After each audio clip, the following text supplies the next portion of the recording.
If you are a strict determinist and you don't believe in free will, you have zero business praising anybody for moral excellence or blaming anybody for moral wickedness. There isn't anything like moral wickedness, really. So you have to say, it seems to me, you can't condemn Hitler.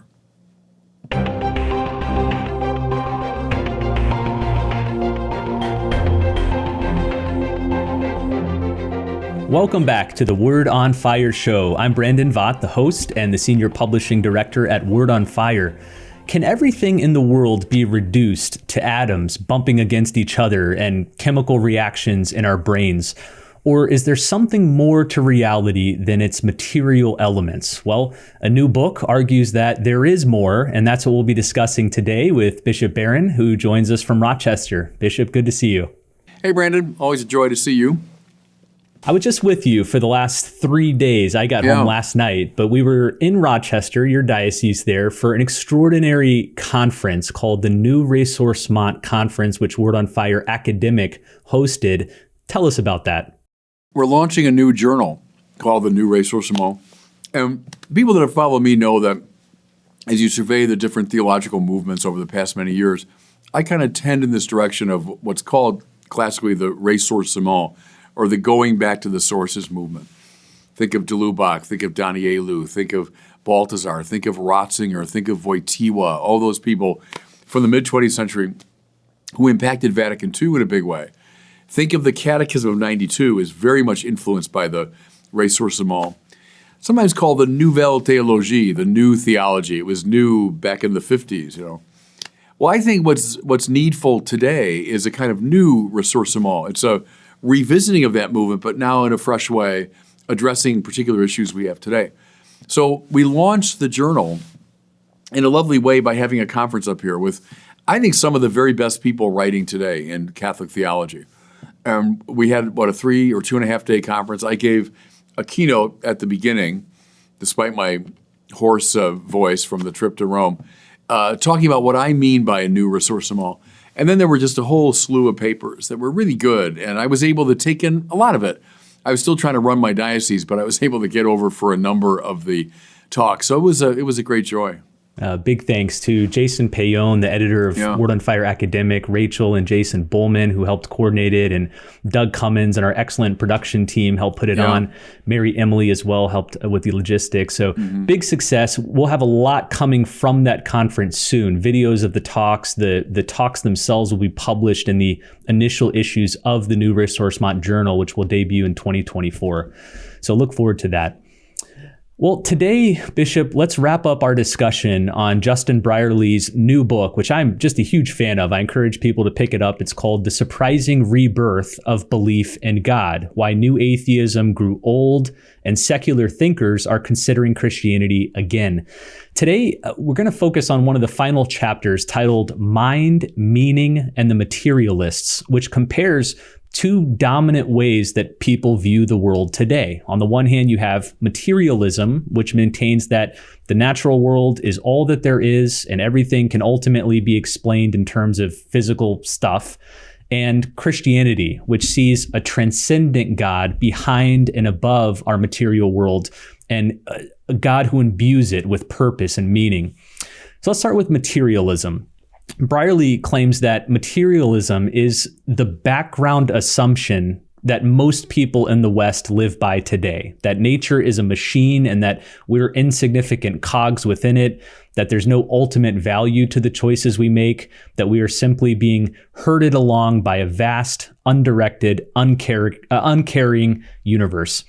Would you agree that this is the default view among most people today? And either way, what's the problem with materialism? Well, first, I think, yes, for a lot of young people, it is. And I've called it scientism, right? Which is not the view that science is a good thing. We all hold to that. Scientism is the view that reality can be reduced to what the sciences can investigate. So, and I think that's born of the great success of the sciences. People legitimately say, scientists are great. Look what they've given us, the technology. Look at their accuracy, how they predicted things and how they've helped us with, our health. And so we're so impressed by the sciences that we take that extra step which is really an illogical step to say, well, therefore, that's all there is to reality. Science has an exhaustive command of reality. So I do think, indeed, it's a default position of a lot of people.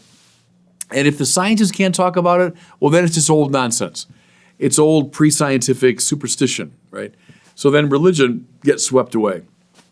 But they often don't realize, you start making that move, it's not just religion gets swept away. It's like almost everything else we hold to be valuable gets swept away. How about ethics? You can't determine ethics by scientific investigation. How about beauty? What makes something beautiful? Why do you bother making something beautiful if everything just comes down to what the sciences can affirm? Justice, questions of justice, right and wrong, what makes a city just or unjust? That can't be determined scientifically. So the trouble with the scientism is it ends up brushing aside much of what makes life wonderful. That's the first thing, by the way, that's wrong with it. But the second more fundamental thing is it's a contradictory view. When I was a young philosophy student, we all read A.J. Ayer, who was the father of what's called logical positivism. That's the view that that only things that can be verified empirically are meaningful. So you make a statement like, I'm sitting here in the Word on Fire studio. Well, that's a meaningful statement because I can empirically verify it or falsify it. Or there were, so many people at our Word on Fire conference last week. Well, that's a meaningful statement because I can verify it empirically. Things like, that's not the right thing to do. Or, no, I think that city is unjust. Or God said something. Those aren't so much wrong as meaningless statements for the logical positivists. They're just, it's like gobbledygook because they can't be verified empirically. Okay, what's the problem? The problem is, where do you empirically verify the principle that only empirically verifiable things are true? I'll wait for my answer because obviously you can't. There's an operational self-contradiction in saying all that's meaningful are empirically verifiable statements. That's not an empirically verifiable statement. And there's a similar problem, Brandon, always with forms of radical materialism. Because the very act of making that statement moves you beyond a purely materialistic view. If I say all reality is reducible to the material, well, I've just made a philosophical statement, which cannot be verified empirically or with reference to the material world. So in denying there's something beyond the material, I've affirmed there's something beyond the material. That's the operational contradiction involved in forms of radical materialism.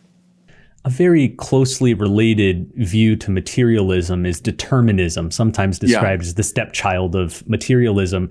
And a lot of these new atheist figures that we've been covering in our discussions were big proponents of determinism.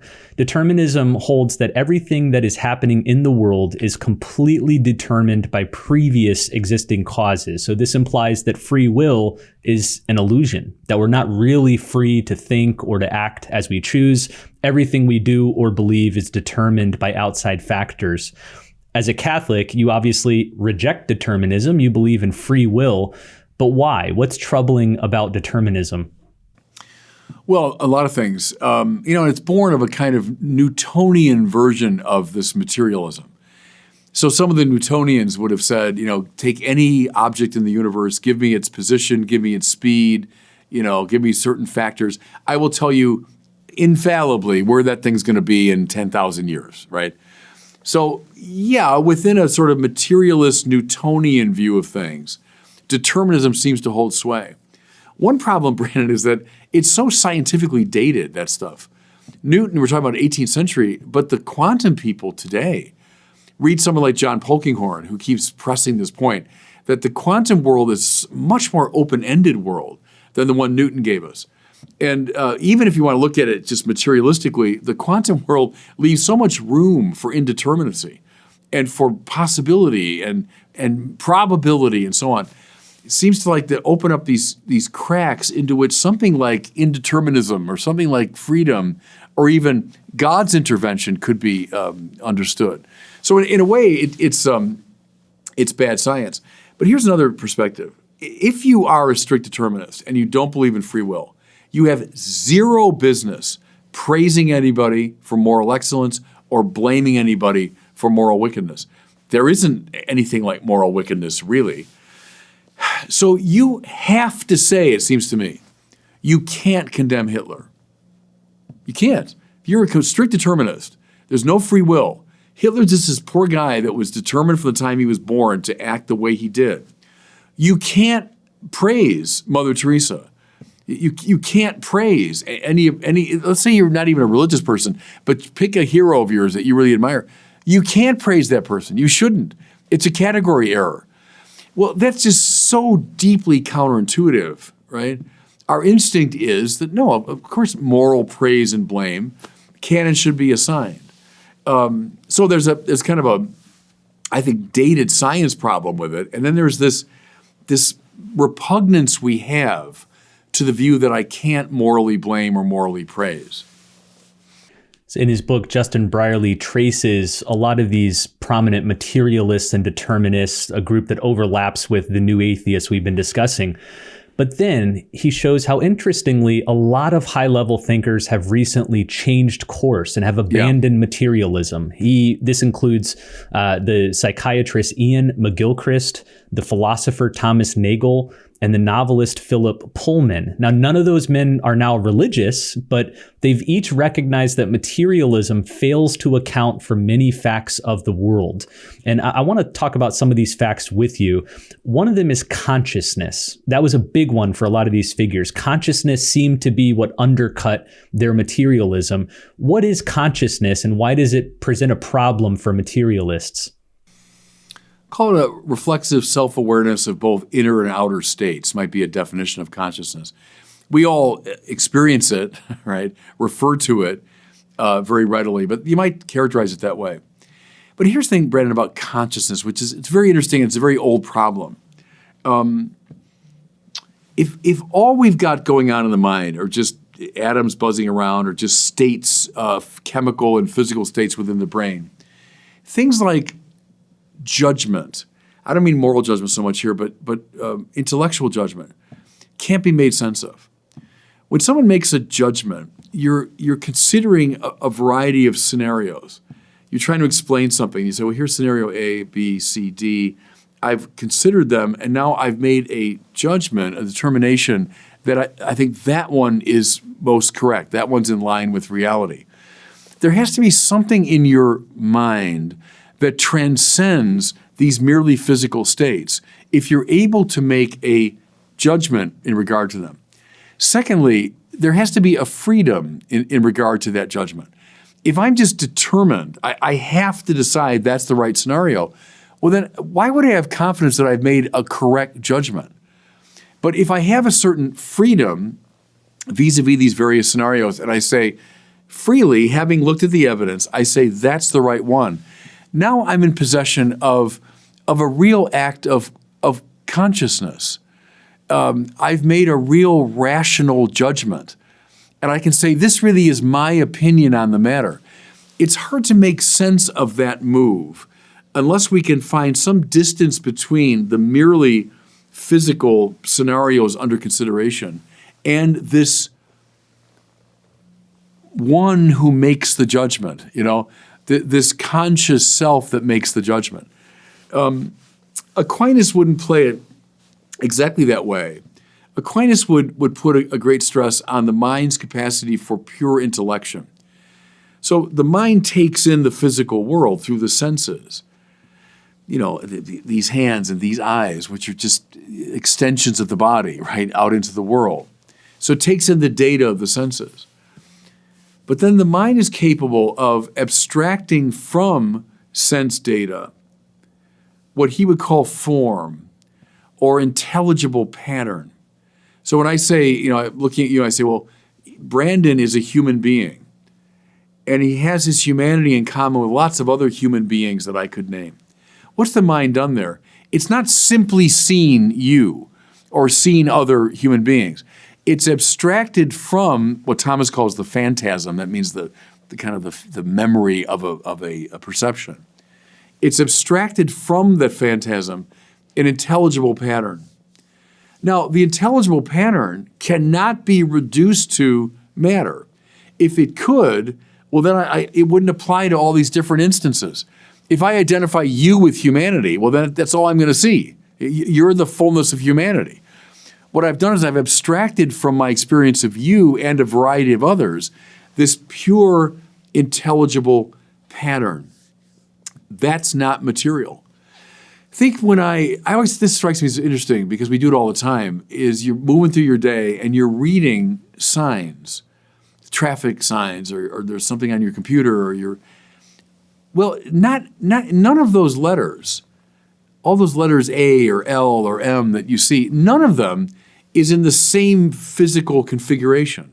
They're all different fonts, we would say, different colors, different sizes, different styles, right?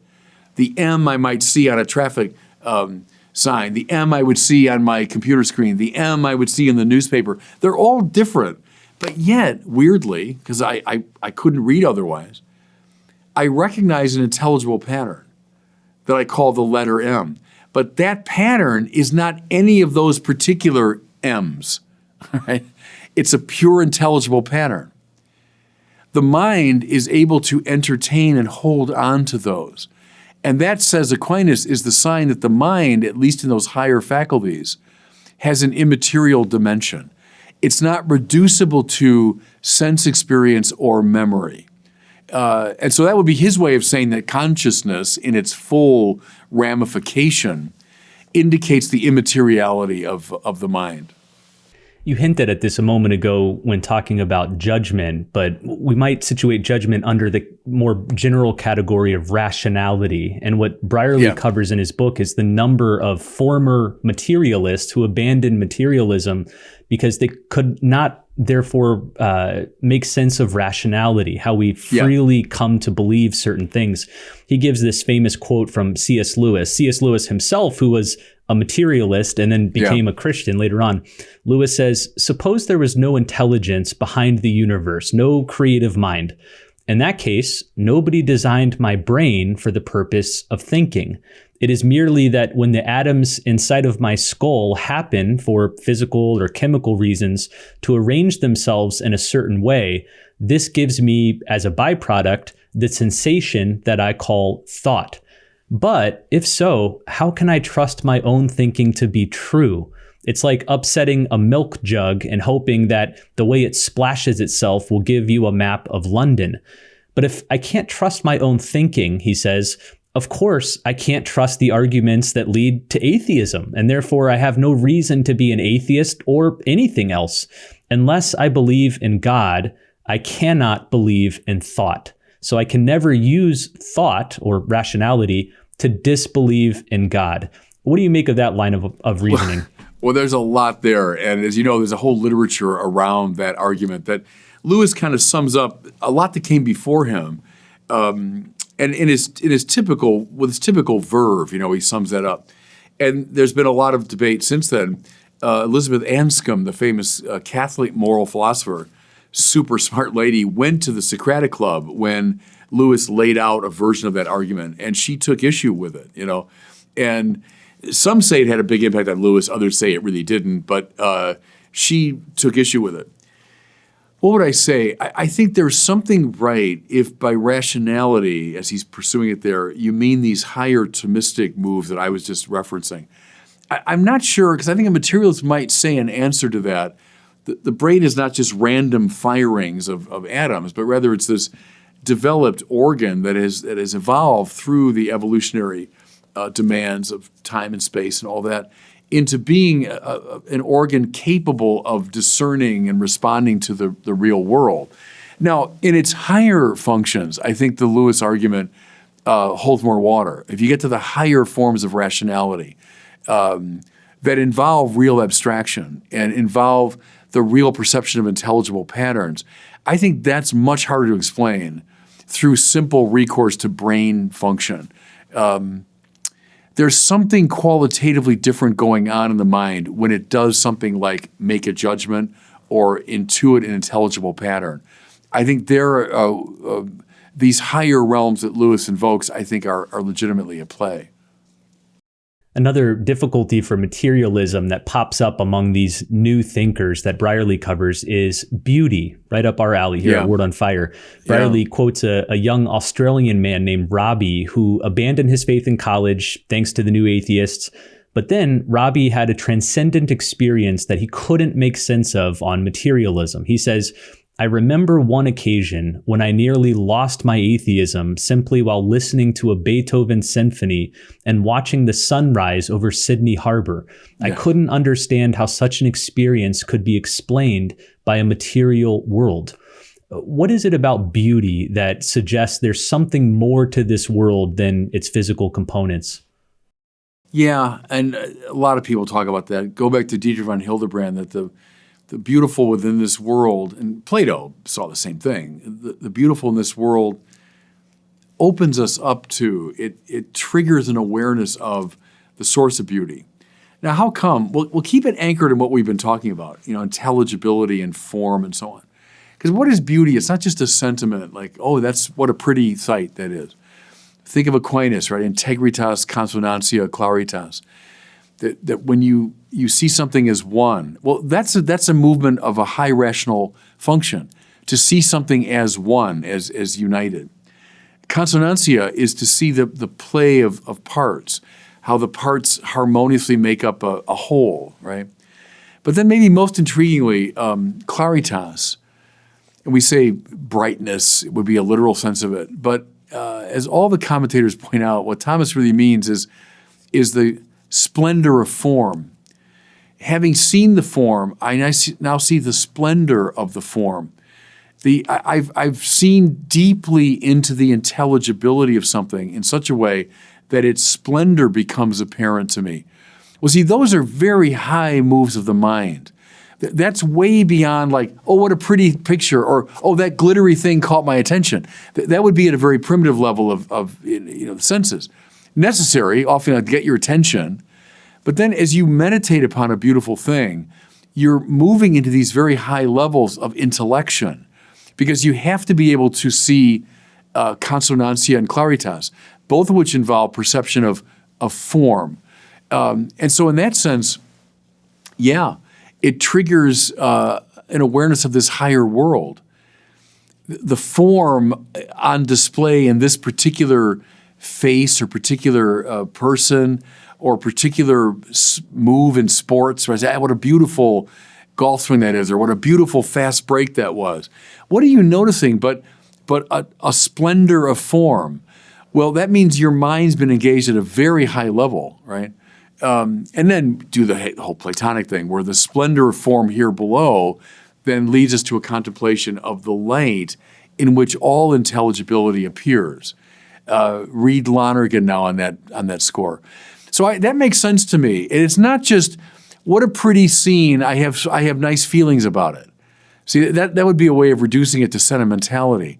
But when you see, as he mentions there, the sunset, or what was the other one, the Beethoven, right? That's what's happening. Is your consciousness, your intellection is being engaged at a very high level. Well, finally, Brierley turns to the topic of meaning. He tells the story of several atheists who experience moments of transcendent meaning, whether it be through love or beauty, and they couldn't account for these experiences on materialism. One example he gives is our longtime friend Jennifer Fulwiler, who converted to Catholicism back in 2007 at the height of the new atheism. Similar to Dorothy Day, it was Jennifer's experience of having a child that poked a hole in her materialism. She recounted, I looked down and I thought, what is this baby? And I thought, well, from a purely atheist materialist perspective, he's a collection of randomly evolved chemical reactions. And I realized if that's true, then all the love that I feel for him, it's nothing more than chemical reactions in my brain. And I looked down at him and I realized that's not true. That's not the truth. Why can't chemical reactions in our brain fully explain these experiences of deep love or meaning? Yeah, and of course that's the way the atheists would want to do it. The materialists would say it's just endorphins released by the brain and grounded in the the push toward reproduction, and so when a child's born, we're flooded with these endorphins and so on. The only thing, Brandon, with regard to those things, is to say it's just not adequate to the experience. As Dorothy Day, put it, I felt a gratitude so great that it didn't correspond to anything in this world. So it wasn't like just a good feeling. It was a gratitude, and that she knew there's nothing in the universe that could adequately receive the gratitude that she felt. So am I grateful to the evolutionary process and grateful to my body and grateful to, my husband? Yeah, sure. But there's something more in the experience that I'm grateful finally to the giver of being. And I would say with a mother or father, in a mitigated way, but they have given being to something, and it triggers a connection to the giver of being itself. The Creator God. And the gratitude can only find rest in relation to that highest giver of being. So I think that's how that stuff works. It's just the quality of the experience. It just doesn't fit into a materialistic framework. It's too big. It's too big for that framework to fit. Well, as we close here, I want to mention another example of this meaning problem among the atheists. Brierley quotes the psychologist John Vervaeke, who I think you've shared a dialogue with John before, but it was Vervaeke who coined the term meaning crisis. Vervaeke says that this crisis emerged when people move through life feeling disconnected from each other and from the world, but especially when they have a loss of a sense of purpose or a story that makes sense of who they are. And Vervaeke sees a range of symptoms to this meaning crisis: the rise in suicide, even notably suicide independent of clinical depression, people not killing themselves because they're depressed, but for other reasons, depression, anxiety disorders, the addiction crisis, the opioid crisis. Brierley argues that this meaning crisis is primarily explained by the materialist story that's winning the day in most people's minds and hearts. Would you agree with that assessment? Yeah, quite right. I come from nothing. I'm going to nothing. My life has no meaning. I'm just atoms bouncing around. And of course that's depressing. And it's repugnant to our deepest spiritual instincts. Now, let's construct, if you want, metaphysical arguments against that view, which I think we can indeed. And we can explore the question of teleology. And I know materialism wants to eliminate teleology. There's no such thing as purpose. We're not existing for something. But again, that's repugnant, Brandon, to our instincts.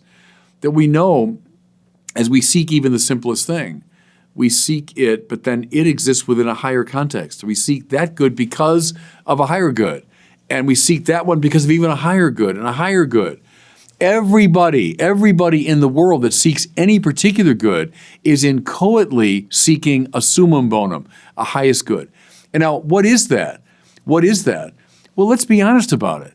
It's to be happy utterly all the time and in every possible way. It's a desire for complete peace and satisfaction. Now, put that in religious terms. We are by nature ordered to God. We're ordered to the summum bonum. And every bonum, every good that we seek from the simplest thing, are having this conversation now. I'll have lunch in a few minutes. Those are goods that I seek. But I can put every one of them in the context of a higher good, and a higher good, and a higher good. You got to come to the summum bonum finally. And if we're honest about it, the summum bonum is God, is the infinite good. That's what I want. I'm not going to rest till I find it. Now go back to Augustine in the Bible. Only in God is my soul at rest. That's not just high poetry. That's a very, very strictly logical statement about human anthropology. It's only in God that my soul will be at rest. It's not going to be rest by anything in this world. I know that. Anyone who's lived beyond the age of 10 knows that nothing in this world satisfies that longing. So follow it all the way. Don't let the materialists shut down the natural aspiration of the soul outward toward the summum bonum. That's, I think, what a lot of these people are intuiting, is materialism shuts them into this little tiny narrow space, and their own soul, it just wars against that. And I'd say, good, bring on that fight.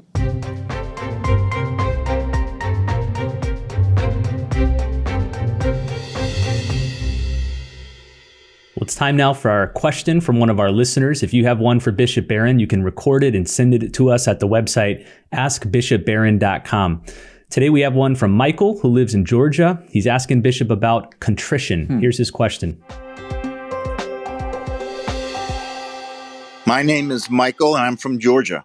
My question is, if we suppose feelings are not acts of the will, what is contrition, a feeling or an act of the will, or both, or neither? Yeah, thanks. It's both, I would say. Contritio in Latin means crushing. When you feel contrition, you feel crushed by the weight of your sin. Does that have an affective dimension? Yeah, I think it does. I think when we've done something wrong and we know it, there's a negative feeling associated with that. But I'd also say it has this more cognitive dimension. When I know I've done something wrong and I'm crushed by the shame and the guilt and the responsibility of that. That's what you bring to confession. I don't think you have to worry so much about the feeling side. Feelings come and go. They may not be there. But the contrition, the sense of I'm crushed under the weight of my moral responsibility, yeah, bring that to confession. And that's what you, in the act of contrition, right, which you're kind of obliged in some form to say in confession, that's what it's meant to do. It's meant to call that explicitly to consciousness that, yes, I am under the weight of my responsibility. So I would say it's both. It can be both, but I put the weight on the cognitive dimension. Well, as we wrap up here, we are excited to share with you yet another new book from Word on Fire. This one's really cool and special. It's called Popcorn with the Pope, A Guide to the Vatican Film List, and it's by David Paul Baird, Andrew Petiprin, and Michael Ward. In 1995, which was exactly 100 years after the birth of cinema in Paris, a Vatican-appointed commission compiled a list of 45 significant films. It's come to be known as the Vatican Film List. The entries range widely from lighthearted favorites like The Wizard of Oz to challenging art house features such as The Seventh Seal. This list, which was released under Pope St. John Paul II, was an important milestone in the dialogue between the church and the wider culture, especially the arts. Yet, for many Catholics and cinephiles alike, it remains undiscovered or unclear. What was the list for, and why did the commission choose these particular movies? Well, in this groundbreaking study, the authors walk through the entire Vatican film list, and they show that its aim was not to serve as a best ever list of films, but rather to guide people in their appreciation of cinema as an artistic language and as a bearer of spiritual and moral messages. So pick up this book. Again, it's beautifully produced. It includes film stills, quotations, informed commentary, and much more. It's elevated, it's entertaining. Again, it's called Popcorn with the Pope. You can find it at the website wordonfire.org/popcorn. Well, thanks so much for watching and listening, and we'll see you next time on the Word on Fire show.